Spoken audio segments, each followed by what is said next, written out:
নমস্কার বন্ধুরা, আশার রন্ধনশালায় আপনাদের স্বাগত। আশা করছি সবাই ভালো আছেন, আমিও ভালো আছি। সামনে রাখি পূর্ণিমা বা রক্ষাবন্ধন। এই রক্ষাবন্ধনের দিনে আমরা বাড়িতে কিছু না মিঠা মানে কিছু মিষ্টি জিনিস তো বানিয়ে থাকি, পায়েসও বানাই। এবারে যদি একটু অন্যরকম কিছু বানানো যায়, এর জন্য আমি নিয়েছি 2 টেবিল স্পুন মতো বাসমতি পোলাও রাইস। সেটা ধুয়ে আমি 10 মিনিটের জন্য ভিজিয়ে রেখেছি। আর অন্যদিকে একটা কড়াইতে আমি 1/2 লিটার দুধ নিয়ে নিয়েছি, সেটা জালে বসিয়ে দিয়েছি জাল দিতে। এবারে 10 মিনিট মতো হয়ে গেছে আর চালটাও একটু ভিজে গেছে। তো এবার চালটা একটা স্ট্রেনারের সাহায্যে আমি ছেঁকে নিচ্ছি। অন্যদিকে আমাদের দুধ যে কত দূর মানে জাল দেওয়া হলো সেটা দেখছি। আর দুধটা আরেকটু বেশি ঘন করার জন্য আমি নিয়ে দিচ্ছি এখানে 3 টেবিল স্পুন মতো গুঁড়ো দুধ। সেটা দিয়ে খুব ভালোভাবে মিশিয়ে নিচ্ছি। এই সময় আমি জালটা রেখেছিলাম লো, কেননা হাই ফ্লেমে রাখলে এটা দলা পাকিয়ে যেতে পারে, গুঁড়ো দুধটা ভালোভাবে মিশবে না। যদি মনে হয় দলা পাকিয়ে যাচ্ছে, তখন একটা আমি হ্যান্ড হুইস্কের সাহায্যে আমি সেটা খুব ভালোভাবে একটু মিশিয়ে নিচ্ছি, যাতে না দলা পাকিয়ে যায়। গুঁড়ো দুধটা দিলে দুধটা যেমন ঘনও হবে, আর যে রেসিপিটা আজ বানাচ্ছি সেটা কিন্তু খেতেও ভালো লাগবে। যেহেতু স্পেশাল দিন, তাই স্পেশাল কিছু আরেকটু স্পেশাল বানানোর জন্য এই রেসিপিটা আমি একটু কেসর দিয়ে দিলাম। কেসরটা দিলে তার যেমন সুগন্ধটাও আসে আর রঙটাও বেশ সুন্দর হয়, তাই না? দুধটা লো ফ্লেমে জাল দিচ্ছি।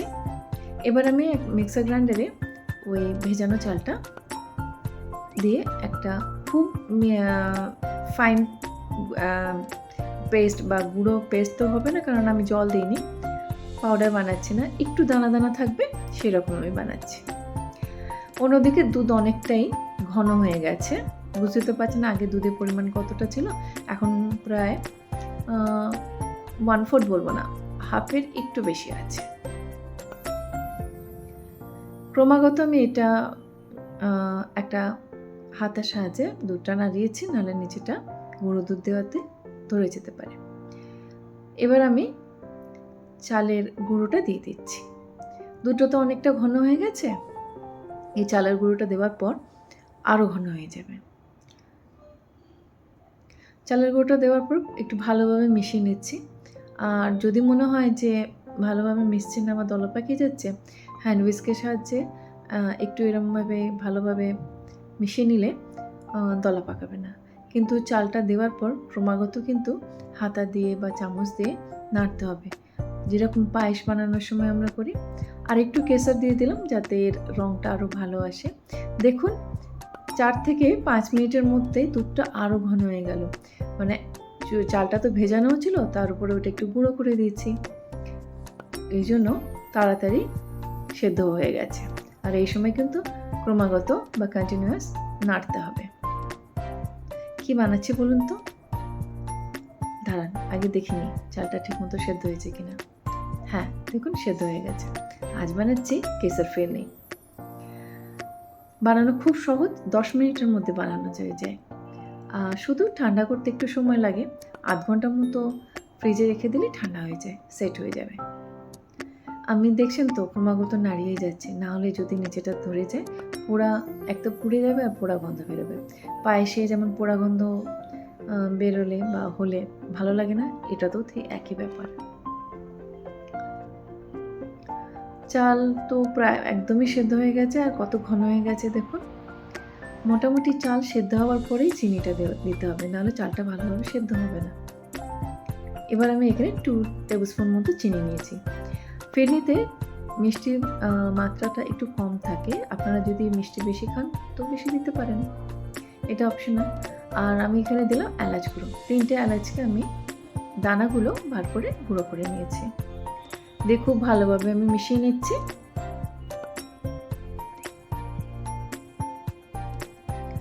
ফিরনি কিন্তু রেডি। এই ফিরনি কিন্তু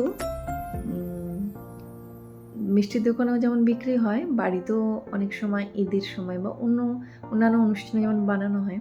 মিষ্টি বলুন, খাবার বলুন, যা কিছু বলুন, কোনো জাতিভেদ কিছুই থাকে না, সবার ঘরেই বানানো হয়, তাই না? এবার আমাদের ফিরনি তো রেডি। এর উপর থেকে আমি একটু আলমন্ড কুচি ছড়িয়ে দিচ্ছি। এটা অপশনাল, যদি না চান নাও দিতে পারেন, কিন্তু আমি দিলাম, ভালো লাগে খেতে। সেটা একটু মিশিয়ে নিলাম। আর এর ফেনি দেখবেন মাটির ছোট ছোট যে খুঁড়ি বা ছোট যে সরার মতো যেগুলো থাকে তাতে সার্ভ করা হয়। আমার কাছে ছিল দুটো মাটির খুঁড়ি, সেটা আমি জলে কিছুক্ষণ ভিজিয়ে রেখেছিলাম। ভিজিয়ে তারপরে জলটা যখন আপনা আপনি শুকনো হয়ে গেছে তখন আমি ওর মধ্যে সার্ভ করে দিচ্ছি। আর ফেনিটা আমি একটু ঠান্ডা করে নিয়েছি, গরম গরম দিয়ে নিই। একটু ঠান্ডা করে নিয়ে ফেনিটা আমি সার্ভ করছি। আমার মনে হচ্ছে এইটা রান্না করতে 10 মিনিটেরও কম সময় লেগেছে, শুধু চালটা যদি একটু আগে থেকে ভিজিয়ে রাখা যায়। এরকম চটজলদি কোনো মিষ্টি, কম মিষ্টি কোনো রেসিপি যদি বানানো যায়, আশা করছি ভাইদের তো খুবই পছন্দ হবে, তাই না? আর বাড়ির লোকেদেরও। আশা করছি আমার রেসিপিটা আপনাদের ভালো লেগেছে। আর যদি ভালো লাগে বানাবেন, বানিয়ে আমাকে কমেন্ট করবেন, আর একটা লাইক করবেন, শেয়ার করবেন আর সাবস্ক্রাইব করবেন। ভালো থাকবেন। এই রাখি পূর্ণিমা বা রক্ষাবন্ধন খুব ভালোভাবে এনজয় করবেন ফ্যামিলির সঙ্গে, এই আশা করব। আর আশা করছি আপনারা এটা বানিয়ে বাড়িতে খাবেন। আর কেমন হলো প্লিজ একবার কমেন্ট করে জানাবেন। এত চটজলদি 10 মিনিটের মধ্যে এরকম একটা সুইট ডিশ বা মিষ্টি একটা রেসিপি যদি বানানো যায়, কার না ভালো লাগে, তাই না? ভালো থাকবেন।